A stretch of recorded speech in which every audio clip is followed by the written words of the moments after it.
네, 안녕하세요. AMPM 글로벌 광고 컨설팅 1팀 송선영 마케터입니다.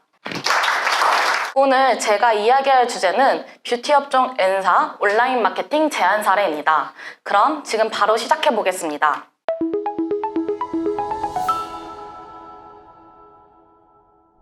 목차입니다. 송선영 마케티어 소개를 시작으로 마지막 제안 사례에 대한 성과 보고로 저희 발표를 마치고자 합니다. 마케터 소개입니다. 안녕하세요. 고객중심 전문가 저 송선영이 세계 마케팅 시장을 열겠습니다. 저는 뷰티, 생활잡화 등 이커머스 업종에서 다수의 집행 경험을 보유하고 있습니다. 특히 브랜딩, 로아스 등 KPI에 맞는 성공 사례를 다수 보유하고 있습니다. 그리고 매체 이해도가 높아 모비온, 틱톡, 구글, 유튜브 등 다양한 매체에서의 광고 집행 및 제안 경험이 있습니다. 마지막으로 저는 월 평균 10건 이상의 맞춤 제안서를 작성하고 전달하고 있습니다. 광고주의 특성과 니즈를 정확하게 파악하여 맞춤 컨설팅을 제공하는 마케터 송선영입니다.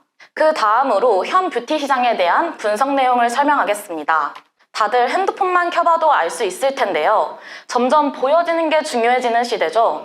최근 몇 년간 소셜미디어와 영상 플랫폼의 발전으로 뷰티 시장은 커져가고 있고 기초와 색조뿐만 아니라 콜라겐, 이너뷰티 등 시장은 넓고 다양해지고 있습니다. SNS를 보다 보면 모델, 연예인같이 이쁜 사람들이 많이 나오는 것을 볼 수 있는데요. 사람들은 예쁜 사람들을 보면 자극을 받고 더 예뻐지려고 하는 성향을 가지고 있습니다. 그렇기 때문에 자연스럽게 뷰티 시장은 커져갈 수밖에 없으며 단순히 보여지는 것이 미적 요소가 아닌 구매 결정에 직접적인 영향을 미치고 있습니다. 그리고 디지털 광고비는 전년 대비 계속 증가 추세입니다. 광고비가 늘었다는 건 코스메틱 업종은 성장세에 있다는 것을 데이터가 설명해주기 때문에 매출이 나오지 않은 경우는 마케팅 문제 혹은 운영하는 전략에 문제가 있다고 봐야 합니다. 그럼 2025년의 뷰티 업종 전망은 어떨까요?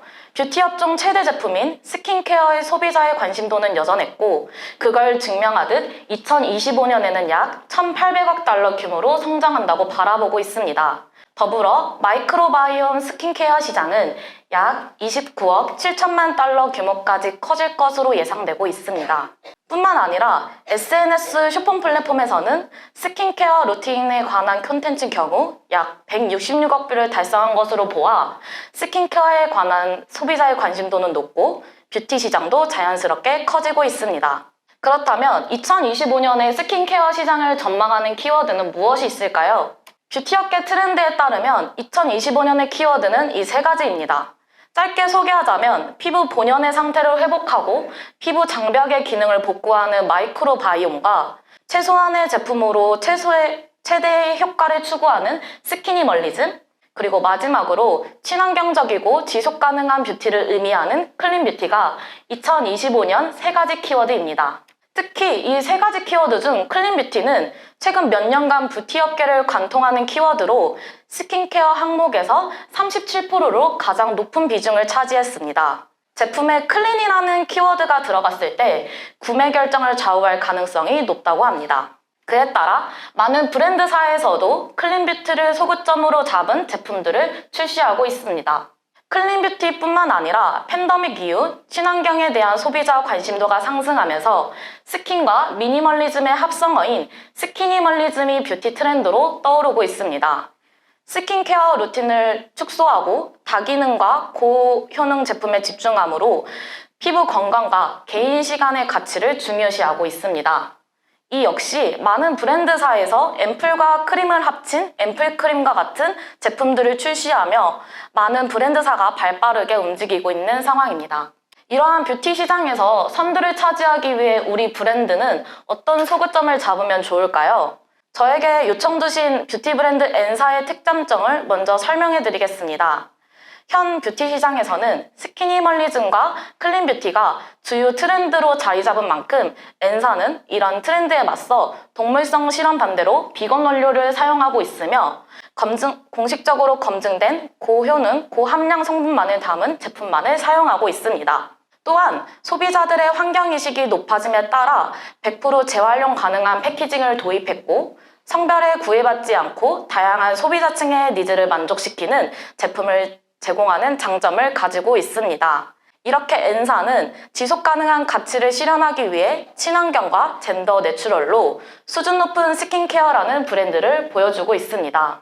저는 이런 자사의 특단점을 바탕으로 타 경쟁 브랜드과 비교하며 포지셔닝을 재구성했습니다. 기존 가격과 고급화, 인지도로 소구점을 잡아 포지셔닝을 구성했더라면 이제는 스킨케어 트렌드가 바뀌어가면서 지속 가능성과 효능을 기준으로 포지셔닝을 잡았습니다. 타 경쟁 브랜드들의 포지셔닝 효능을 파악해 상품 USP가 들어간 소재를 강조해야 합니다. 따라서 해당 브랜드는 단순한 화장품 회사가 아닌 건강하고 지속 가능한 아름다움을 추구하는 라이프스타일 브랜드로 자리매김할 예정입니다. 세 번째, 제안 사례입니다. 그렇다면 이제 뷰티 브랜드 N사가 저에게 요청을 준 제안을 확인해 보도록 하겠습니다. 해당 브랜드는 런칭 예정인 스킨케어 뷰티 브랜드로 브랜드 USP는 앞서 말씀드린 것 중 하나인 고농축 트리트먼트 케어이며 월 가용 예산은 3천만 원이었습니다. 핵심 타겟층은 2040 여성이나 전 연령, 남녀, 성별 모두 원하셨습니다. 추가로 N사 브랜드의 요청 사항으로는 곧 런칭 예정이라 브랜딩이 필요합니다. 근데 매출도 같이 일어났으면 좋겠어요 라고 요청을 주셨습니다. 그래서 저는 브랜딩과 매출 전환을 고려해 브랜드 검색량 1000건과 로아스 300%로 KPI를 설정했습니다. 그렇다면 이제 제일 먼저 해야 하는 일이 브랜드 N사에 맞는 매체를 찾아야 합니다. 2040 연령대 분들은 모두 공감하실 겁니다. 유튜브, 카카오, 인스타, 네이버 안 하는 한국인들 아무 없으시죠? 실제로 한국인이 가장 오래 사용하는 앱이기도 하고 특히 뷰티 같은 경우 보여주는 것이 중요한 업종이다 보니 2030은 SNS, 40세대는 네이버 매체로 뷰티 광고를 많이 접한다는 사실을 알 수 있습니다. 여기서 저는 1차적으로 페이스북, 인스타그램, 유튜브, 네이버 GAF로 먼저 선정을 했습니다. 이 매체들은 노출량이 높은 매체로 브랜딩에 적합합니다. 배너 같은 경우 언론 지명과 커뮤니티에 초점이 맞춰진 네트워크 배너도 좋지만 신규 브랜드 같은 경우 대부분 많은 사람들이 아는 매체와 어느 정도 신뢰감을 가져갈 수 있는 네이버 GAF에서 브랜딩을 하는 것이 효과적입니다. 이뿐만이 아니라 N사는 매출 증대도 요청했었습니다. 2차적으로 SNS에서 브랜드 이벤트나 프로모션 등 다양한 USP를 내세운 소재를 제작하여 사람들의 클릭과 전환율을 높이고 리뷰 확보 후 다양한 프로모션 이벤트들을 네이버 브랜드 검색 광고로 유입시켜 참여를 유도시킬 수 있습니다. 네 번째, 매체 전략입니다. 먼저 메타입니다. 첫 번째 논타겟 소재의 경우 초기에 많이 집행하는 타겟입니다. 타겟에 제한이 없기 때문에 신규 타겟 유입을 시킬 수 있어 제품의 USP가 담긴 브랜드만의 소재 등을 담은 후킹 문구 소재로 기획해야 합니다. 두 번째, 관심사 타겟입니다. 메타의 상세 타겟팅을 활용하여 타겟별 관심사에 맞는 문구나 이미지 소재를 기획합니다. 예를 들어 동일한 뷰티 제품으로 관심사에 따라 문구나 이미지를 다르게 합니다. 관심사가 연예인인 경우 연예인 꿀피부 따라하기 소재를 기획하고 관심사가 환경인 경우 친환경으로 제작된 제품 소재를 기획할 수 있습니다. 즉, 타겟 니즈에 맞는 소재를 기획하는 것이 중요하다고 볼 수 있겠습니다. 세 번째, 맞춤 타겟인 경우 장바구니와 이탈된 고객입니다. 첫 구매 할인, 제한된 할인 혜택 소재를 기획해 관심 고객 대상을 재유입시키고 후킹 문구 소재로 전환 유도를 시킬 수 있습니다. 마지막으로 구매 맞춤 타겟입니다.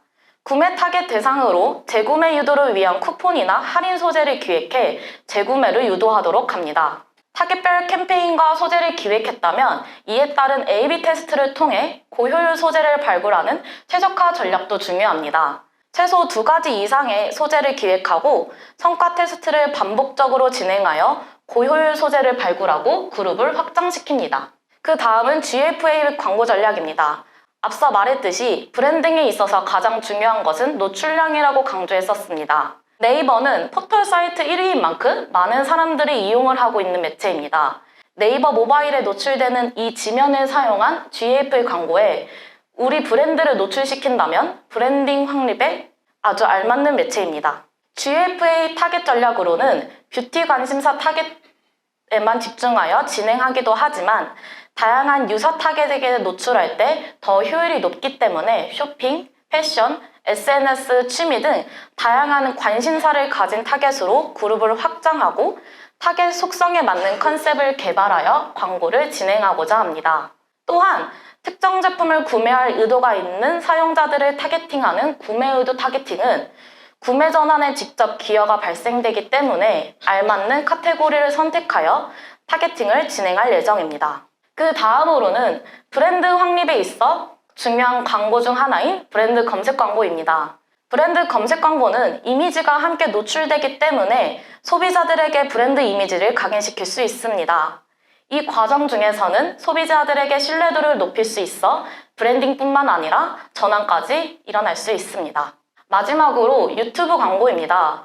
유튜브 쇼츠는 유저들의 점유 시간과 분포도가 높은 지면으로 30초 이내 전후 제품 후기성이나 스킨 루틴 같은 짧은 영상 활용할 예정이며 이로 인해 브랜드 노출과 인지도를 향상시킬 수 있는 기대 효과를 가져올 수 있습니다.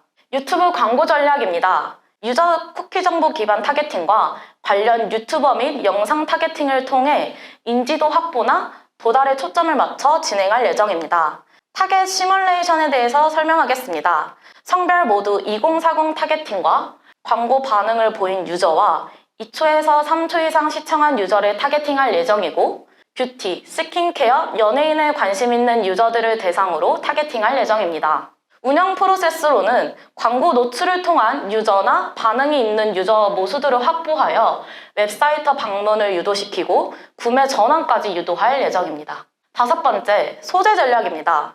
메타와 GAF의 꽃이라고 하죠. 그럼 어떤 소재를 써야 효율이 좋은지에 대해 설명해 드리겠습니다. 브랜드 N사 상황을 다시 바라보겠습니다. 브랜드 제품을 브랜딩이 필요하고 신규 타겟 확보, 그리고 매출 증대도 원하는 상황입니다. 브랜드 확립을 위해선 노출량 확보가 필수이기 때문에 시각적으로 보여줄 수 있는 배너, 메타, 유튜브 광고를 비중에 높여야 됩니다. 그러면 자사 서구 포인트가 담긴 소재 제작이 중요한데요. 브랜딩인 경우 단순히 할인이나 가격보다는 제품 USP가 담긴 소재를 먼저 노출시켜야 합니다.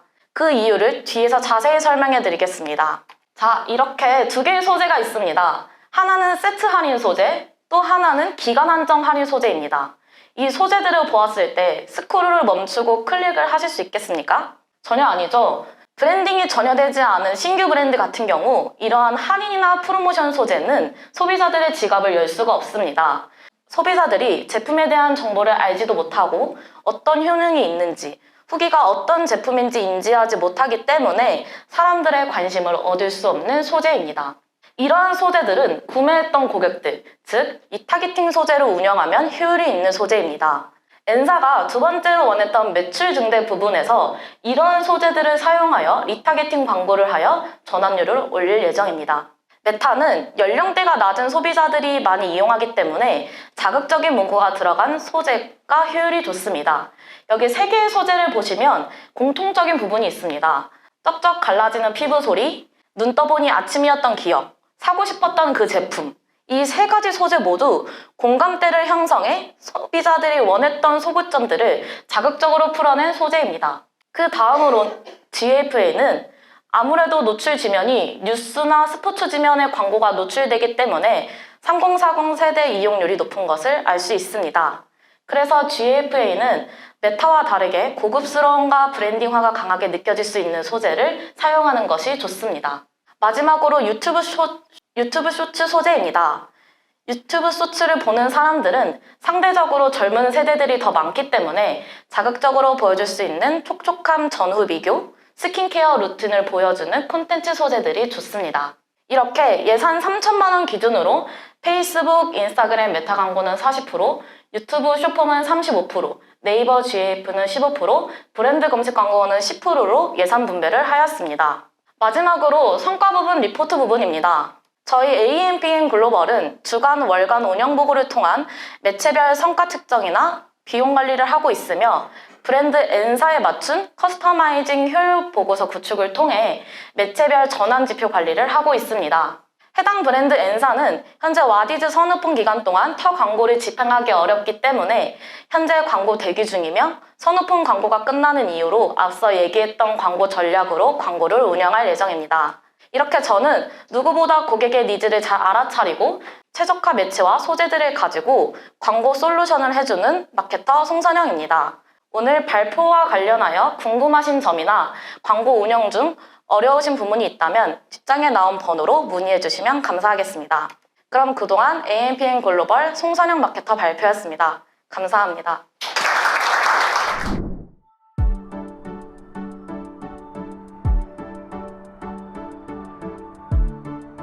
구독과 좋아요는 컨텐츠 제작에 힘이 됩니다.